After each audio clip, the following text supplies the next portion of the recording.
उत्तराखंड के चुनावी इतिहास में पहली बार पिता पुत्र और पिता पुत्री की 3 जोड़ी एक साथ जीत का दम भर रही है, जिससे पहाड़ का ये चुनाव और अधिक रोचक होता चला जा रहा है।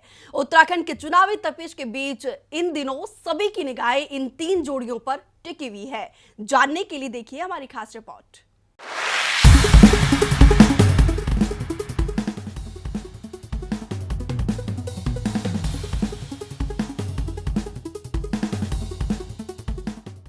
देवभूमि में चुनाव प्रचार अब परवान चढ़ने लगा है। इसके साथ ही प्रत्याशियों की दमखम को लेकर भी चर्चाएं जोर शोर से उठ रही हैं। इन चर्चाओं के बीच चुनावी मैदान में उतरे कुछ चेहरे भी चर्चा का केंद्र बने हैं और ये चेहरे चुनावी समर में उतरे पिता पुत्र और पिता पुत्री के हैं। 2017 के विधानसभा चुनाव में यशपाल आर्य और उनके पुत्र संजीव आर्य एक साथ चुनावी मैदान में उतरे थे और दोनों ही जीतकर विधानसभा पहुंचे थे। एक बार फिर पिता पुत्र की ये जोड़ी एक साथ चुनावी मैदान में ताल ठोक रही है। ऐसे में अब सियासी हलकों में ये सवाल तैर रहा है कि क्या पिता पुत्र की ये जोड़ी 2022 के विधानसभा चुनाव में भी 2017 का इतिहास दोहरा पाएगी।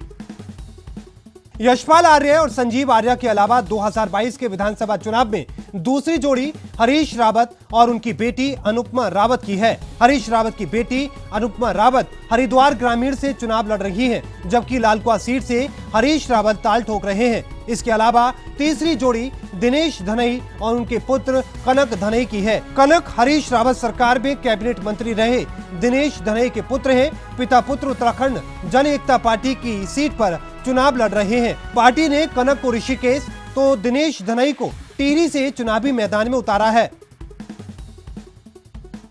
पिता पुत्र और बाप बेटी की जोड़ी के अलावा बीजेपी और कांग्रेस के कुछ अन्य दिग्गज भी हैं, जिन पर बार बार पार्टी की साख बचाने की जिम्मेदारी है, जिसमें पहला नाम कानपुर सीट से बीजेपी प्रत्याशी कुमरानी देवयानी की है। बीजेपी ने विधायक कुंवर प्रणव चैंपियन का नाम काटकर उनकी पत्नी कुमरानी देवयानी पर दाव खेला है। दूसरा कद्दावर नाम डॉक्टर इंदिरा हृदयेश के बेटे सुमित हृदयेश का है, जो अपनी माता की परंपरागत सीट हल्द्वानी से ताल ठोक रहे हैं। काशीपुर से उतरे बीजेपी के त्रिलोक सिंह पर भी अपने पिता हरभजन सिंह की राजनीतिक विरासत को बरकरार रखने की चुनौती है। ठीक ऐसे ही दबाव में विधायक स्वर्गीय हरबंस कपूर की पत्नी सविता कपूर भी हैं, जिन्हें पार्टी ने देहरादून कैंट से मैदान में उतारा है। पूर्व CM major general B C Khanduri की बेटी रितु खंडूड़ी भी इस बार चुनावी मैदान में है। जमकेश्वर से टिकट कटने के बाद पार्टी ने उन्हें कोटद्वार सीट से उतारा है।